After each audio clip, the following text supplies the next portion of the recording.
Welcome to University Place Presents. I'm Norman Gilliland. If you've traveled much through Wisconsin, chances are you've seen them. They're horse-drawn buggies traveling on the side of the road, the men in their black felt hats and the women in their caps and bonnets. What sort of life do they live without contemporary conveniences and necessities, and what beliefs are behind that lifestyle? With me is Mark Loudon, professor in the Department of German, Nordic, and Slavic at the UW-Madison, director of the Max Kade Institute, and author of the book Pennsylvania Dutch, The Story of an American Language. And welcome to University Place Presents. Thank you very much, Norman. It's nice to be here. Well, I think most of us have seen them, and most of us really don't know much about them. There might be some nostalgia attached for some of us to that lifestyle that we see, and we think of Amish as being great craftsmen, and also living close to the earth, and taking care of each other. Yes. But as it turns out, there are, of course, all kinds of Amish in all kinds of places. Where did the American Amish come from? So the Amish are a religious group, first of all. A lot of people think in terms of culture and lifestyle and, you know, limited acceptance of technology, that sort of thing. But they're a religious Christian denomination whose roots go back actually about 500 years, just almost exactly 500 years, to what was known as the Radical Reformation in Switzerland. And Zurich, Switzerland in particular is where the movement that gave birth to the Amish and related groups began. What kind of religious movement are we talking about? So the term is the umbrella term to describe the Amish, Mennonites who are older and from whom the Amish split, and then two other groups, the Hutterites, which is a communal group living in the prairie provinces of Canada and the central United States, and then Churches of the Brethren. All four of these branches of Christianity are under the umbrella of what's known as Anabaptism. Anabaptism is a translation of a German word, Wiedertäufer, meaning literally rebaptizer, which was not a compliment 500 years ago, but it described the fact that the earliest reformers felt that infant baptism was inappropriate for Christians, that to enter into a covenant with God and to make a formal profession of faith, to live a Christian lifestyle and to adopt the core doctrines of the Christian faith, that should be a conscious decision made on the part of the person. So an infant is not in the position to be able to do that. And so Anabaptists, like other Christian churches, not the majority necessarily, but other Christian churches, feel that so-called believer's baptism, which is essentially not child baptism, is the more appropriate choice. Was that dangerous back in those days? It was not only dangerous, it was considered heretical, it was considered seditious also, because church and state were kind of intimately intertwined with one another.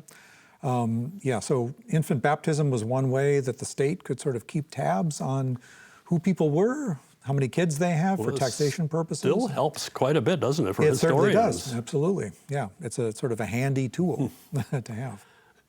Well, so what happened to the Mennonites then in Central Europe at this time? I mean, obviously, other than persecution and execution. Well, there's a lot of that. This starts back basically in 1525, which is at the same time that we're thinking of sort of the broader Protestant Reformation occurring, so associated with people like Martin Luther. And I would say that, you know, from the get-go, there was a lot of not only misunderstanding and lack of respect of the Anabaptists, but sort of more established churches, like, for example, the Roman Catholic Church and various emerging Protestant denominations, pretty much could agree that they did not like the Anabaptists. And so persecution was the order of the day. It drove a lot of Anabaptists to migrate out of Switzerland and other parts of Europe. And then they've been kind of a people on the move for a long time. But it was in the early 1700s, so in the American colonial era, that they were, at the invitation of William Penn, that they began to migrate to colonial Pennsylvania. What was William Penn's thinking at that time? Now, he was a Quaker? He was a Quaker. And on the surface, there are actually a number of similarities between Quakers and Anabaptists. I would say the greatest similarity is that our churches are all known as historic peace churches. So our churches reject violence in all forms, as well as, so it's not just simply pacifism, but it's actually what we refer to as non-resistance, which means that you do not engage in violence under any circumstances, including in defensive circumstances, which is setting the bar rather high. I would say so offhand, and maybe we'll get more into this later, but if we associate the Amish in this country with being in rural areas, in some cases even the frontier, hard to imagine living a completely non-violent life, non-defensive life. Yes, it's a very, as I say, it's a high bar to raise for oneself. And in times of war, really starting even before America was established in the so-called 7 Years' War, the French and Indian War, there were pressures on Amish, Mennonites, and Quakers and related groups to serve in a military capacity. Did that carry all the way through the War on Terror. World War II and beyond? Yes. Vietnam, War on Terror. The questions about sort of loyalty and patriotism have been a red thread following Amish and Mennonites, not only in the United States, but everywhere where they've lived. This predominant Amish look, and we'll look at some of contemporary Amish images. What time period are we talking about when we look at the American Amish? I mean, it looks 19th century, early 19th century. Where did they get, in effect, stuck in time? Well, the key to understanding them is that they're actually not stuck in time. Pretty much every aspect of the Amish, call it culture or lifestyle, has changed since their particular branch of the Anabaptist movement emerged in 1693. In terms of things like the aspects of technology that they adopt or choose not to adopt, the material that they use to make their clothing, right? It's all acrylic, it's synthetic, it's not cotton anymore. They're not sitting at the spinning wheel and making things. They don't make their own shoes, that sort of thing. The foods that they eat, these are things that are not carried over from the late 17th century in Europe. The one thing that's utterly consistent, though, in terms of Amish life and cultural practices are the core aspects of their faith and the structure of their religious worship services. So basically, the order of worship that they have, and they worship in private homes, is pretty much unchanged since 1693 and actually really going before that. The sermons are original, right? And it's not like that's not frozen in time. But the actual structure of the worship services, their worship services and the hymns that they sing, these are, going on 500 years old. Are they singing them in Latin or in Pennsylvania Dutch? Neither one, in an archaic form of Standard German, which is we'll call it the liturgical language or the devotional language that they use. Well, let's look at some images then and give us some commentary. For example, if we see these Amish women, what would you say is the prevailing nature of what they wear? So all females, and these are unmarried women that would be referred to as girls, right? So that's just simply the way that the Amish distinguish between boys and girls being unmarried and men and women being married. So these young women, these girls, are actually from Lancaster County, Pennsylvania. There are some general consistencies of dress across various Amish subgroups, but there are lots and lots of different subgroups. These young women are from Lancaster County, Pennsylvania. This image was probably taken in Lancaster itself, but there are a number of people, including here in Wisconsin, who are part of what's known as the Lancaster, Pennsylvania affiliation of the Amish. And so their counterparts would dress identically. All females wear prayer veils, coverings. With girls, little girls, it's a little bit variable sometimes, but typically some kind of head covering is considered appropriate for females. And the beards for the men? So the beards without the mustache for the men. Right. So the choice of letting your beard grow long was something that was basically considered a sort of an old biblical practice. But the shaving of the mustache was an explicit expression of distancing oneself from militarism. So if we think about sort of like your stereotypical, kind of like Prussian general or, military hero, especially from like the 19th century, in Germanic Central Europe, you imagine a fair amount of hair on the upper lip. Right. And that's something that goes back actually hundreds of years. And so that by shaving the upper lip among the men was considered an expression of non-resistance, of not militarism. And the trademark horse and buggy. So before about 1910, 1920, it was not unusual for most Americans to get around locally using horse-drawn transportation. The buggy is actually was considered in the late 19th century among the Amish to be somewhat fancy, because before that they were actually riding in open wagons. And to this day, some highly traditional Amish still use open wagons and do not have the covered buggies. So what we're looking at here is a little bit on sort of the progressive side, going back to the 19th century. But the reason why that they've maintained horse-drawn transportation for local distances rather than the automobile is a very conscious decision when automobiles came out, which were basically 1920s, 1930s. Like think of Ford Model A, Model T, that sort of thing. And the feeling is that private ownership of automobiles is something that kind of detracts from community life. So it gives... Well, it does, doesn't it? It does, absolutely, right? It's a symbol of sort of individual autonomy. Yeah. Some of the images, or you want to call it characterizations of Amish lifestyles, a little bit hysterical in some cases. Yes, that's true. And coming from various parts of the media. Yes, yeah. The popular media have done a lot to advance the visibility, I would say, of the Amish, but also a lot of misunderstandings, stereotypes, and distortions. And actually, it gets quite extreme. I'm going to look at some others here that the Amish Mafia, why does that seem like an extreme oxymoron? You're absolutely correct. There is, particularly for a non-resistant, non-violent group, to have a so-called reality TV show premised on the idea that there's this sort of Amish, posse, right? Whose charge is to sort of defend their community, perhaps using a sawed-off shotgun, which, as you see at one side, that's a complete distortion. But as we hopefully know, is that reality TV there's not a whole lot of reality. It's TV, but it's not a lot of reality. And it's a little bit like, there's wrestling, and then there's, wrestling for entertainment. Yes, so true. And I guess some romance novels have been spun off too. Yeah, so it's interesting. You've probably heard the term bodice ripper, right? Yeah. To describe those Harlequin romances. For sure. The Amish-themed romance novels are referred to as bonnet rippers. So basically, That's about they are as wild as they get. Huh? They're a form of Christian fiction, and they're wildly popular. Among the Amish too? Less so among the Amish themselves, typically more by outsiders. If you were to, form opinions on a group of people based on reality TV shows that sort of deal with them, romance novels are going to make things a little bit more racy and exotic and that sort of thing than everyday life is.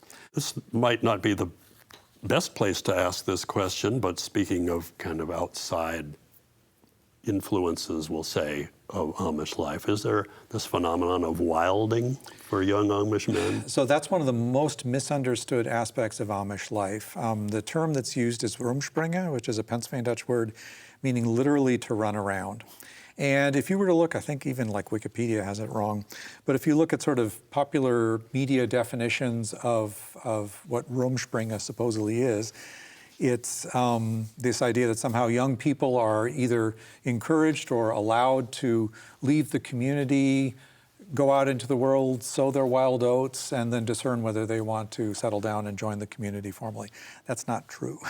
All it means is that simply when you turn age 16 or 17, depending on your community, you've entered into a new stage of life, which means that adults allow you to socialize with other young unmarried people without adult supervision. And students in my Amish course, I teach a course here at the UW in religious studies on the Amish, And they liken it to like getting their driver's license, right? So you're not exactly fully autonomous, but it is a game changer. Yes, yes, it would be. Is this a point at which some people leave the Amish lifestyle? It is a time of discernment. About 85 to 90% of kids born to Amish parents do make the decision to formally join the church through the act of baptism, which happens, I'd say, around 18, 19, 20 years old. So after a couple of years of discernment, that happens, yes. I can't resist another image here, which is counter to the usual stereotype. Yes. Amish participating in various kinds of sports, does that happen? Absolutely. So the image that we're looking at here was consciously chosen by the author Donald Craybill, who was considered the sort of dean of Amish studies, a sociologist who taught for many years at Elizabethtown College in Pennsylvania. And the title of his book is his classic book. He's written several books, but the one that we were looking at here is The Riddle of Amish Culture. And basically he's going from the sort of popular outsider's view of the Amish as a paradox, right? So it's hard to understand like who the Amish are and the choices that they make, particularly when it comes to technology. So it's like, well, I thought they weren't supposed to, they have horse and buggy transportation. Yet I saw a whole van load of Amish people, at the, big box, discount store, coming out or whatever. So they can ride in a vehicle like a van, but they can't operate it themselves. Doesn't make sense. This image was shown. This is not a reality TV image that's on this book cover here. This was an image that basically shows the fact that the Amish, first of all, are not frozen in time, right? So in Lancaster County, Pennsylvania, it's actually considered quite practical, with decent weather, to get around using rollerblades. There are no dirt roads really anymore in Lancaster County, so it's a lot of short distances that you can travel on blacktop, and rollerblades and scooters make a pretty good choice. So they adapt in many ways to this lifestyle. Public transportation, though, you're saying is certainly acceptable. Yes. When it's necessary. For long distances, train is very popular. So anybody that rides Amtrak, especially if they're going through the Midwest or the Mid-Atlantic states, pretty much guaranteed you'll see Amish people on the train. Well, let's get further into the lifestyle, and if we do that, let's start with talking about differences, if any, among the Amish in the various parts of the country. And what parts of the country are we talking about? So the Amish are now represented in 32 U.S. states. So most U.S. states have an Amish presence. There are 3 Canadian provinces also that have the Amish. That's pretty much it. There are no Amish left in Europe. There's one tiny, tiny settlement in Bolivia. Amish have tried migrating to other countries even before they came to North America, but by and large it's just the United States and Canada nowadays. And the sort of big 3 states in terms of population are among the oldest populations, so it would be Pennsylvania, Ohio, and Indiana, but Wisconsin is in 4th place.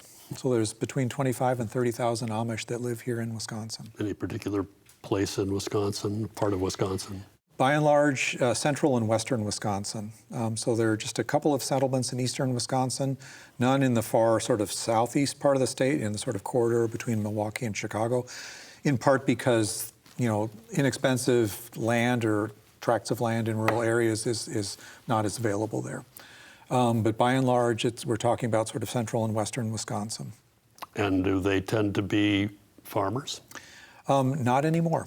Oh. So in the same way that most sort of historically American like small-scale farmers have experienced some real challenges by corporate agriculture. Yeah. It's just even for the Amish, whose overhead is overall fairly low, they find it difficult to support their large families exclusively on agriculture. Now that could be one part of the sort of economic picture for a family, but by and large they depend economically in Wisconsin and other states mostly on small businesses rather than farming. Well, we certainly are aware of Amish furniture as yes. having a reputation for very solid, high-quality product. What other kind of businesses would typically be Amish? So other things having to do with wood and lumber, so things like cabinet making, pallet shops. Part of the draw originally to Wisconsin, and the Amish have been a continuous presence here for over 100 years. Medford, Wisconsin, and Taylor County is the oldest Amish settlement still going. Part of the draw was the access to lumber. And so furniture is definitely kind of a popular, furniture making, cabinet shops, very, very popular. But other businesses include things like bulk food stores, bakeries, nurseries, garden centers. All Amish will have pretty serious garden patches, and so they may do a little bit of produce farming as a side enterprise. Those that do farm are kind of drawn to dairy farming, not surprisingly in Wisconsin. And some have gotten into sort of niche farming, so like, for example, goat dairy farms. Sure. Mm-hmm. And organic farming is quite popular. Are there Amish communities in the sense of villages or towns, or do they tend to be spread out? They've never been politically autonomous. They've always been integrated politically, administratively, in the larger communities of which they're a part. They tend to cluster together. So when we talk about Amish communities or Amish settlements, we're talking about sort of geographic proximity. But they don't form colonies, for example, never have. Population, you mentioned large families, increasing of Amish? The population is doubling roughly every 20, 21 years. Whoa. There is no other human population on the entire planet that's growing faster than the Old Order Amish in the United States and Canada. Now, there are a few other conservative religious groups, like Hutterites that I mentioned before, horse and buggy driving Mennonites, as well as the Hasidim, who speak Yiddish, right? Ultra-Orthodox Jews, who also have very high average family size, about 6 to 7 kids per family, and retention rates that are somewhere around 90%. And most of the babies are born healthy. Their moms do well in childbirth, and they have a very high retention rate. And so their population is booming. Okay. Give us a day in the life of an Amish family. So Monday through Saturday would be profoundly different from Sunday. So Sunday is the Sabbath. So basically from midnight Sunday morning to midnight Monday morning, there's no manual labor that is to be done other than sort of like basic chores. That's a day of worship, it's a day of rest, it's a day of socializing. Worship services are held every other Sunday in one's church district, because the size of a church district, which is similar to a parish, is limited by the number of people that you can comfortably fit into your home for the service. And so that's somewhere, kind of following the Amish floor plan, which is kind of open concept, somewhere around 125 to 150. And so in your home. In your home. Okay. In your home. Well, they start with a large family, so I guess they're going to have a big house anyway. Exactly. And if the weather's nice, you can worship in a barn or a shop, that kind of thing too. So when a community or a congregation, they call it, church district, gets above that sort of, level of about 150, then they just sort of naturally divide, right? Split into another district. And so you'll have, like, for example, in Lancaster County, Pennsylvania, like 115, 120 church districts. And if you were always kind of tied down to go to your immediate church district every Sunday, you would never see a lot of your friends and relatives and neighbors. And so on the so-called in-between Sunday, it's an opportunity for people to visit other church congregations. What are the relations between the genders? So I'd say it's equitable. In other words, everybody works hard. There are certain kind of gender roles that are, I wouldn't say prescribed necessarily, but are sort of traditional. So things that are generally relating to outside of the immediate home tend to be the domain of the male in the family, whereas sort of domestic spheres and things having to do with child rearing and child care and that sort of thing, the wife may, or the mother would have sort of maybe a little bit greater say-so. But there's a lot more balance between the genders in terms of decision making, especially big decisions like, should we move? Should we invest in this particularly business? Or the healthcare decisions they're making, for example, about their kids. Those are just decisions that are by and large shared. You always find differences, as you do in sort of the general population, where certain aspects of family life, maybe the husband/father has a sort of greater voice or something, and versus the wife and the mother. But it's overall comes out as fairly equitable, I'd say. Is there separation in these church services of genders, as you might find in some? Yes, in terms of the seating patterns, yeah. they're separated by gender and then by marital status and then by age. So the oldest married females and the oldest married males sit up close to the front. And then children up to the age of about 11 need to be seated with a parent. But again, talking about sort of like getting your driver's license, moving to the next stage, before you're able to socialize with young people, it's a big deal when you're able to sit with the boys or sit with the girls where you don't have to sit with your parents. And that happens, as I say, around the age of 11. How does courtship work out in an Amish community? It's a fairly traditional process. So courtship is, people selecting partners. They're not assigned partners. There's no arranged marriage or anything like that. It's just simply the mutual decision of the partners. What would they do on a date? So a dates typically happen on Sunday evenings. So the family that has hosted church that day invites all the young people to come back for supper. And then if the weather's nice, play volleyball, games, and that sort of thing.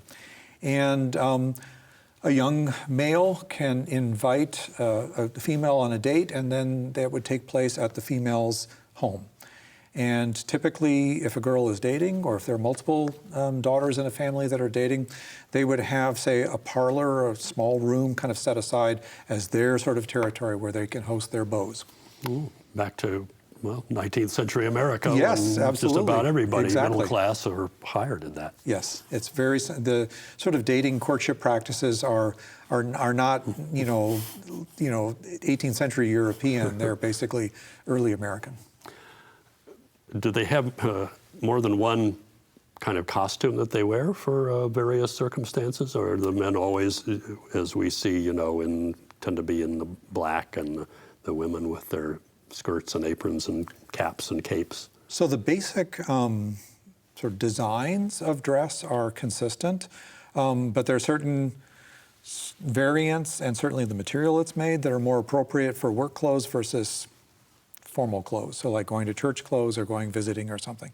So for example, for men, they would typically wear denim pants during the week. You would rarely wear denim to church. So. When an Amish wants to, let's say, raise a barn, is that a community effort? That is definitely a community effort. Raising a barn, building a shop. Work parties in general are very, very common events. And, sort of work is play, play is work. Amish are very, very social. There's no such thing as an Amish hermit. There's no such thing as like a rugged Amish individualist. Everybody thinks in terms of we, us, rather than I, me. And the barn raising is a classic example of that. Have the Amish, we're talking still rural here, been having conflicts with environmentalists, given their traditional way of doing things? To a certain extent, yes. I mean, basically by being Amish, your carbon footprint is just inherently from the get-go limited, right? So things like sort of avoiding a lot of fossil fuels. I mean, not like putting gasoline in your car, that sort of thing. Not eating a lot of processed foods, kind of sort of farm-to-table diet. Not investing in fast fashion, right? These are all things that, they kind of avoid just simply by being Amish. Now, when it comes to things like use of pesticides and herbicides, they tend to be fairly low-tech anyway, so they don't kind of run afoul of that. There have been some situations, and situations including here in Wisconsin, that I've helped sort of serve as an intermediary for, where the question of some groups, they use outhouses, and so it's like what is happening with what's referred to as the black water. Is there proper control of in terms of sanitation, so that the water table is not polluted? And as far as just disposing of various things. I know 150 years ago, a lot of times you just dump it in a ravine somewhere on the property and not worry about it. Yeah, they are more aware of the fact that that can pose some serious environmental hazards, because that ravine, the creek that they're putting something into is probably connected to the water source that they're drinking from their well, because they're not on municipal water systems. So just even if they were to be completely selfish about it, which they aren't, but they're also altruistic. They're thinking about their communities. It's like, it behooves them as well as everybody else and the golf courses that may be close by to be mindful of what's put on the ground. Are there co-ops? They're not Amish co-ops per se. They do participate in typically outside agricultural cooperatives like milk cooperatives. They're also very strong supporters of Organic Valley here in Wisconsin. But there are, especially for dairy farmers, they do participate in some cooperative enterprises. But they're not sort of like Amish internal cooperative enterprises. Do they pay cash? They pay cash, but they also they use banks. Many use credit cards. I'd say check writing is more common among the Amish than is in the general population. They don't have smartphones, so they don't have pay with your phone, that kind of thing. But checks, and many do actually use credit cards or debit cards quite commonly. They take out loans? They do take out loans, that's true. Yep, to finance to get a mortgage, that sort of thing. It's possible for every, say, set of parents to, give their children enough funds to make a go of buying their own property and starting a business, that sort of thing, particularly when you're talking about 6 or 7 kids. And so, and population doubling every 20 years, there's got to be a lot of buying going on of one kind or another. Absolutely. Do Amish have occasionally day jobs, such as university professorships, and then go back to the fold at the end of the day? How does that work? Yes, not so much in Wisconsin, but especially in northern Indiana. So like in the Elkhart-LaGrange County area in northern Indiana, that's considered sort of America's RV capital, right? Yeah. And a lot of these factories that are making manufactured housing and RVs and ambulances and that sort of thing, much of the workforce is Amish there. And so they're actually employed by non-Amish enterprises, and they're using all kinds of power tools and eating their lunch in the electrified break room and that sort of thing, and then going back to their farm in the afternoon. We have a couple of charts here coming up that may require a long look to get the most out of, but one of them has to do with the relationship among the various, we'll call them subgroups of Mennonites and Amish. And can you just give us a quick gloss of this? Yeah, so at the top of that chart, you see the term Anabaptist, right? And then the year 1525, last year was a big year. It was the 500th anniversary of the Anabaptist movement. And there were lots of commemorative events, local and international. I was very excited to go to Zurich, Switzerland in late May. Kind of the birthplace. The birthplace where it all began, and there were Anabaptists. There were several thousand Anabaptists from around the world that all gathered together on that day. But the 4 major branches of Anabaptism are Mennonites, Amish, Hutterites, and Brethren. Hutterites, I think, would be considered the oldest, but Mennonites are also quite old. Hutterites were already getting established around 1525. Mennonites about that time, although they were not using the name Mennonite at that point. And then, as I say, the Amish kind of split off of Swiss Mennonites in 1693. And then the Brethren group, that 4th group, were also traditionally known as Dunkards because they practiced full immersion baptism, dunking. When the person being baptized was 16 years old or so. Correct. And here's a little fun fact. So the English verb to dunk, right? Mm-hmm. Sounds like an old sort of Germanic verb. It is the only word in sort of standard American English that has been borrowed from Pennsylvania Dutch. Dunga. Fascinating fact. Yeah. Well, as long as we're talking about language, yeah. and we've heard about Pennsylvania Dutch, give us the gloss on the language of the Amish.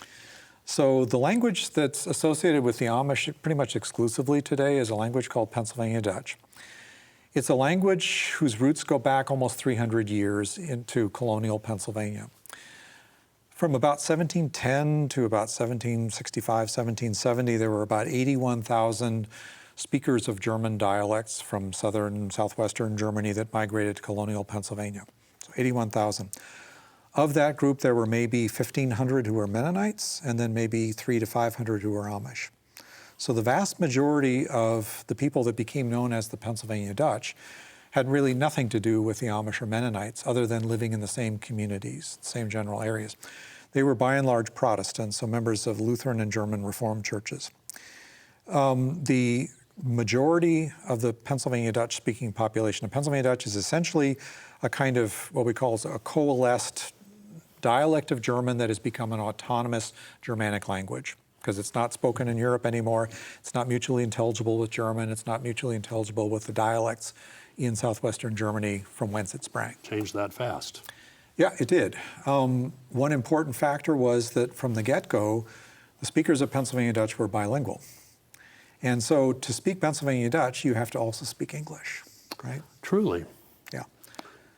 Interesting fact that the only president of the United States who grew up with English as a second language, Martin Van Buren. Martin Van Buren, yeah, a Dutch speaker. His wife was also a native speaker of Dutch, and they used Dutch as a secret language in the White House. Oh, no kidding. Yeah. There would be some advantages to that, wouldn't there? Yeah, that's true. Well, okay, as long as we've gotten to that, let's, I know we have this bit of prose here in Pennsylvania Dutch. Yeah. And can you give us a sense of what it sounds like and what the text is? Sure. So this is so Pennsylvania Dutch is by and large an oral vernacular language.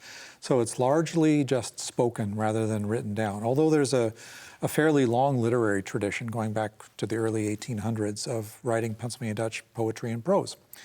But for most Amish today, their literacy needs are met by English, right? Their schools are all conducted in English, and by Standard German, which they learn to read and recite and sing from for devotional purposes.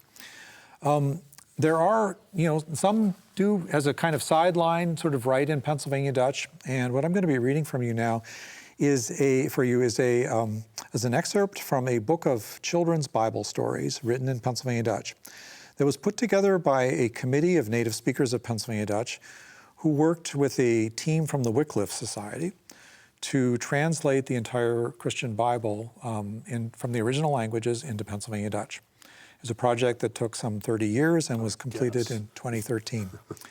And so as a sort of sideline, they say, well, we're doing all this work to translate scripture into Pennsylvania Dutch. Why don't we have some sort of auxiliary texts?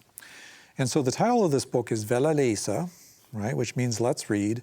And the subtitle is Bibelstories voor kinderen, Bible Stories for Children. Now, for folks that know German, you just look at this and you think, that ain't German, right?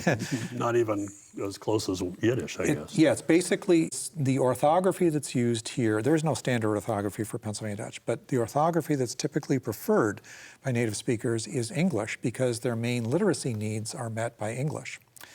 And so if we look at that slide there and say the cover where it says Vella Lezen, Bibelstories voor kinderen, I'll give you an example of, I won't translate it because the plot is fairly familiar. It's the beginning of the creation story from Genesis 1, chapter 1. And this is how you would basically read the creation story to children, let's say at bedtime in Pennsylvania Dutch. So it's not the Bible per se, but it's basically colloquial Pennsylvania Dutch. De staat van die aard. Wie lang terug het geen aard gehad, geen light, geen helling. Es war alles durstunkel geweest. Verstaat damit hat Gott de Himmel und die Erd gemacht. Nur gesagt, lass es Licht sei. Just wie selber war es Licht geweest. Gott hat's Licht Tag geheißen und dunkel Nacht. Das war nur der erste Tag, als das Leben war. Den nächsten Tag hat die Wolke gemacht. Hat die Luft gemacht, sodass man schnaufen kann. Auf den dritten Tag hat das Wasser ins Land verteilt. Hat die See und die Himmel gemacht, alle Tag. Hat noch gesagt, lass die Bäume ins Grassterne wachsen. Und sie haben noch gestern wachsen. Would almost work for code talking, wouldn't it? Yes, actually. You're right. Except they wouldn't have been serving in the military. So There is that. But Yes, you say, well, it sounds like German, but I don't recognize a single German word in there. Himmel, maybe, at one point. Yeah, would be Himmel, about it. Gott, you know, and some things, yeah. And so when they're home, the Amish are always speaking Pennsylvania Dutch. That's correct. So when there are not outsiders present that don't speak Pennsylvania Dutch, then they are speaking Pennsylvania Dutch. In school, however, it's basically English only is the rule. And because they say that, you know, in order to be able to thrive in North American society, they've got to be bilingual. And so their kids are, you know, schooled by immersion in English. Some teachers may sometimes require that Pennsylvania Dutch be avoided also on the playground, so they kind of get used to using English, you know, colloquially with one another. On the other hand, you know, some may just play in Pennsylvania Dutch as well. But basically, you walk into that schoolhouse, it's English, and then you leave, and then you speak Pennsylvania Dutch again. Are there any points of, I'll say, conflict between then the Amish lifestyle and the government requirements?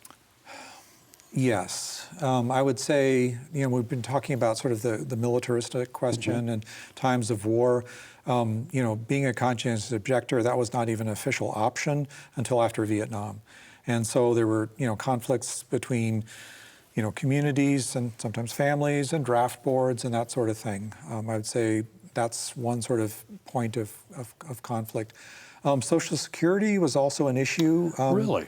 In the first half of the 20th century. So during the New Deal, when Social Security was started, it was something that every single American taxpayer was expected to become a part of.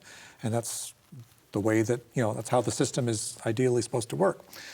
And the Amish are, you know, paying unto Caesar what is lawfully Caesar's kind of thing, but they say Social Security is different, right? Because you pay into a system that then sort of pays you back in your later years, and they practice a kind of community self-reliance such that retirement accounts, pensions, and Social Security are not necessary.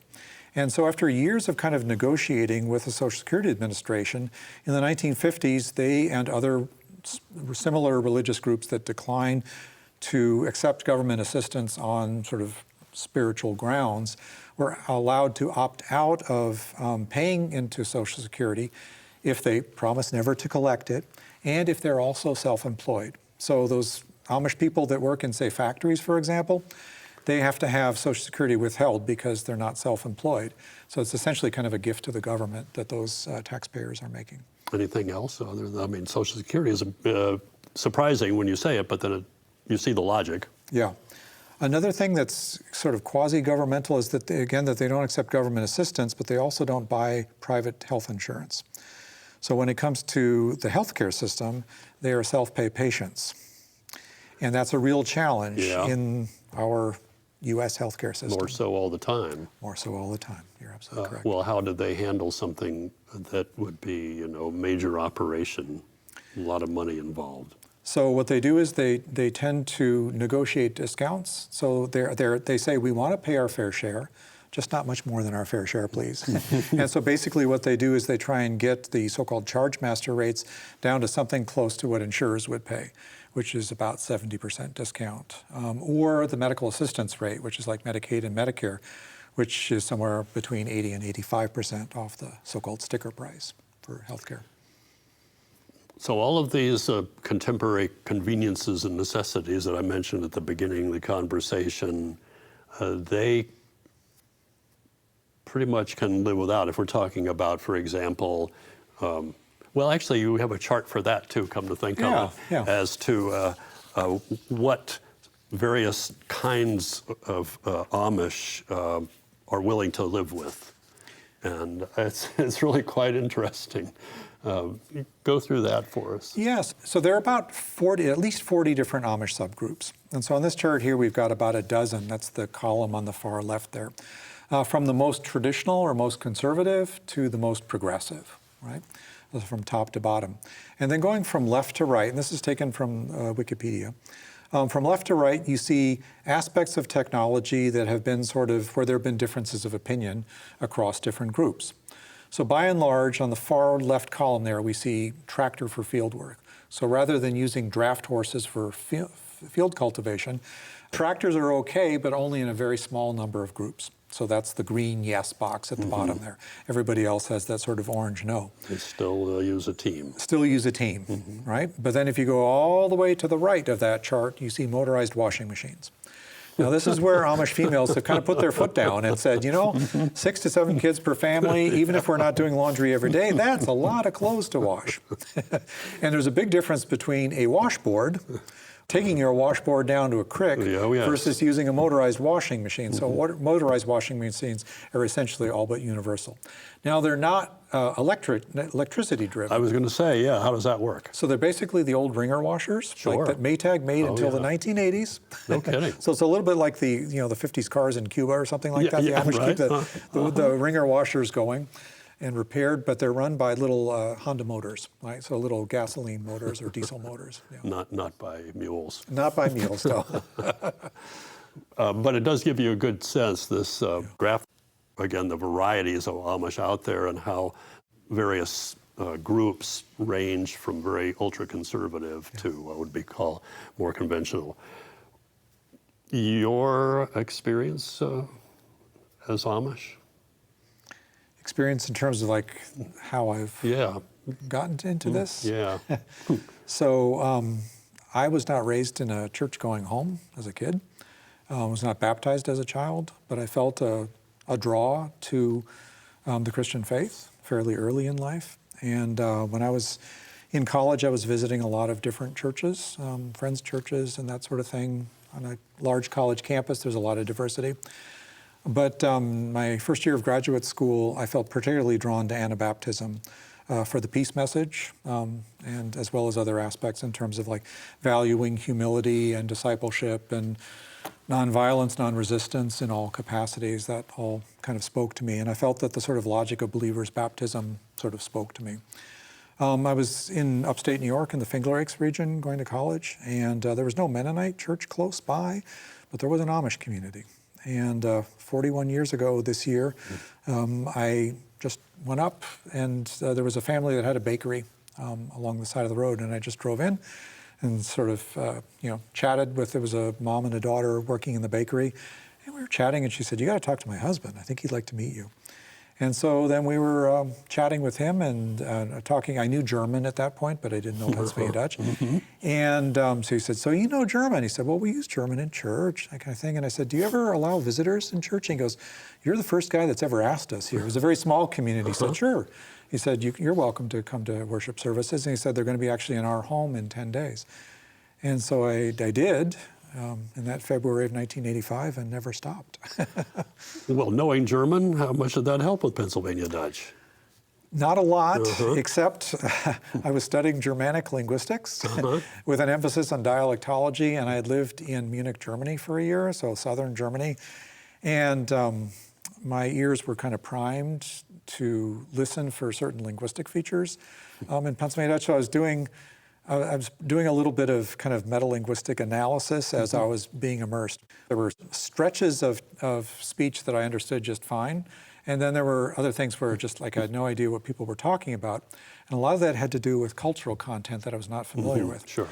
But your average worship service is, well, in a church service, aside from singing and praying, it's one person talking. And this is 2.5 hours. These are long services. And you've typically got 2 sermons, a short sermon for a half hour and a long sermon that's like 45 minutes to an hour. And those are delivered in Pennsylvania Dutch. And so if you know what the basic topic is, well, right, the scriptures, then it's not hard to sort of follow along. So it's basically kind of like Duolingo, right? In a sort of 16th century package, but in the 20th or 21st century. Does this happen very often that you have somebody who's not raised as Amish joins the church and sticks with it? No, it's very rare. Probably 100 years ago it was more common when the differences in lifestyle between Amish and non-Amish were not as great. A lot of it is less the sort of language, although the language is a part of it. The language is a barrier, definitely. But it's really just sort of, as the Amish people would say, it's a lot easier for us to go in your direction to gain material things than to give it up. Back down, exactly. But the language is really important too. But there are, probably, there's an estimate of like maybe 200 people in the Amish today who are not born to Amish parents. And I know some that have done quite well, including linguistically. And it's sort of like migrants. You move to another country and you're immersed, and there's motivation there. You don't have to be, a linguistic, That's true. It's all about the immersion, isn't it? Exactly. But immersion through these like an hour and a half or so of sermon. Right. And then presumably conversation after that, where Right. you could actually be kind of guided into the meaning of it. But now, on the other hand, having immersed yourself for all these, 41 years or so in Pennsylvania Dutch, then is it ever necessary for you to actually translate for Pennsylvania Dutch speakers into English or vice versa in situations? I do serve as a medical interpreter and a corridor interpreter in Wisconsin and many other states. I'm the only official medical interpreter for Pennsylvania Dutch west of Ohio. And so here in Madison, I volunteer for interpreter services through UW Health. So I spend I'm essentially on call for families that would like my services at the University Hospital and American Family Children's Hospital. It's not that they don't know English, right? So every Amish person that, starts school, right? So at the age of 6 is exposed to English. But the language of healthcare, the language of the legal system, in a very emotionally charged, stressful setting, like a courtroom or a hospital room, these are situations where your quote-unquote heart language, your first language, is preferred. So yes, I serve as an interpreter. I'm doing sort of linguistic mediation, but I really do a lot of things, like my work overlaps with what social workers do and actually pastoral care, because we're talking about a lot of spiritual things. I'm a Mennonite myself. I was, sort of continuing the story, I was baptized in a Mennonite church. And so, our basic doctrines are all the same. I'm a member here of Madison Mennonite Church. And so, there are a lot of questions about sort of health and spirituality and just sort of like life and spirituality that you have at a patient's bedside. Those are conversations that they find difficult to have with, say, the providers. Too personal. It's very personal, it's very emotional. You do all this while in, I'll call it, contemporary American clothing, or you actually put on the Mennonite panoply? I dress modestly, typically, so I would typically wear sort of darker clothes, long sleeve button-down shirts, maybe short sleeve button-down shirts or whatever, but not polo shirts. I do have an Amish suit. Actually, I was married in that Amish suit, and so when I attend weddings or funerals or church services, actually, and I have 3 different hats. Summer and winter and other? Actually, they're for different affiliations. So the broader the brim, the more conservative the affiliation. So I have a fairly broad-brimmed hat that was given to me by a close friend from Lancaster, Pennsylvania. He said, "Mark, you need this hat." And then I have a couple of shorter brimmed hats also. You travel around much from Amish community to Amish community? Quite a bit. Interstate? Yep, quite a bit.